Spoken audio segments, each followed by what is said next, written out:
So it looks like the federal government is going to shut down again. At least that's the rumors and the reports that we are hearing. Rather than panicking, I want you to prep. In 5 minutes, I'm going to show you how to protect your cash, your contracts, and your team so you can come out of this shutdown stronger.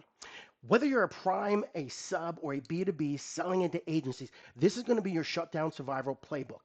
Cash runway, contract moves, people plan, and a rapid fire FAQ at the end. Now, I've worked with contractors, I've been a contractor, and also I've been a senior government official through different shutdowns and different scares. This, my friends, is practical guidance, not legal advice. For specifics that apply to you, talk to your contracting officer and counsel. I can't emphasize this enough. Before you do anything, talk to your contracting officer and counsel. So let me give you a couple of the rules of the road. Rule one, cash outruns chaos. Assume delayed payments and slower invoice approvals. That is going to be the norm. I want you to today run a 3 scenario forecast. At a minimum, what I want you to model is model payroll, rent, debt services, cloud spend, and vendor minimums.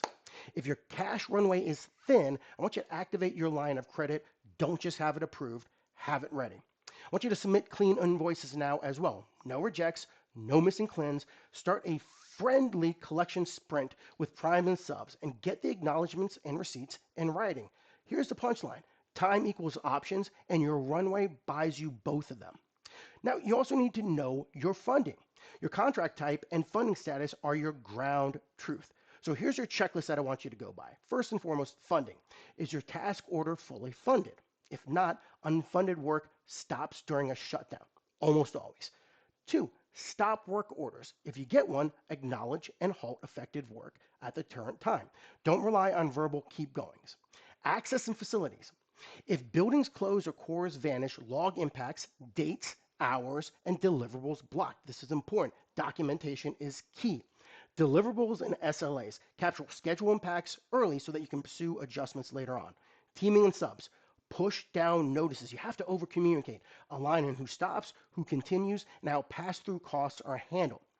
At the end of the day, you need to create an impact log this day. Date, contract number, deliverables, what changed, hours lost, and who you notified. If it's not documented, it didn't happen. If remote work is possible, confirm written authorization and any system access rules before continuing. Your proposals are anxious. Rumors are everywhere. You need to replace these rumors with clarity. Clarity is what's going to keep your team going. So I want you to publish a work status matrix. Roles that are billable, non-billable but essential, or paused. Decide now how you're going to handle pay and PTO. Do you require PTO? Do you offer paid partial downtime or management leave? Confirm benefits continuity with your broker. Keep your talent engaged. Line up internal projects, certifications, automation sprints, backlog cleanup, proposal boilerplates, goes on and on and on. People don't love living in a gray zone. So help them understand what is happening and keep them engaged so you have them for when the government opens up. Keeping that engine warm is critical. You need to prioritize critical vendors, cloud, payroll, accounting, legal, list goes on, whatever is critical to you. You need to ask for temporary net 45, net 60 terms, and the reality is many vendors are going to flex for government contractors if they know that the federal government is shut down. If you can pre-renew any licenses that might lapse mid-shutdown, do that. If you need to verify facility access and badging continuity, do that now.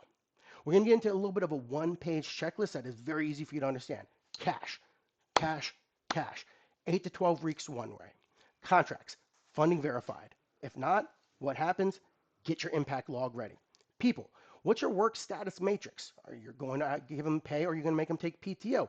Do they have benefits? What are the internal projects that you have queued? Operations, vendor priorities, negotiated terms, renewals confirmed, access verified. Those are all important. Remember them.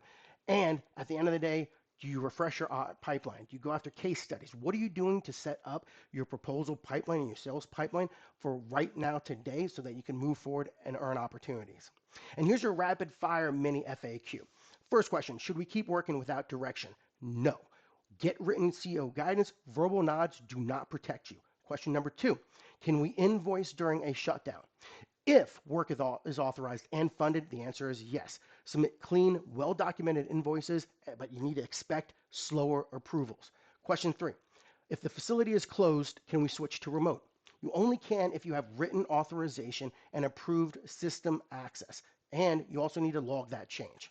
Question 4, how do we handle subs? Well, you got to push down notices, over communicate, align and start and continue type activities. You need to clarify the pass-through costs in writing. And question 5, can we claim schedule relief later? Here's key.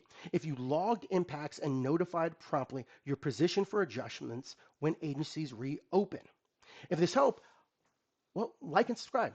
This is no fluff GovCon. I want you to grab these and understand what is going on today. But most importantly, you can make yourself and your business shutdown resilient and make sure that you are post-shutdown dominant.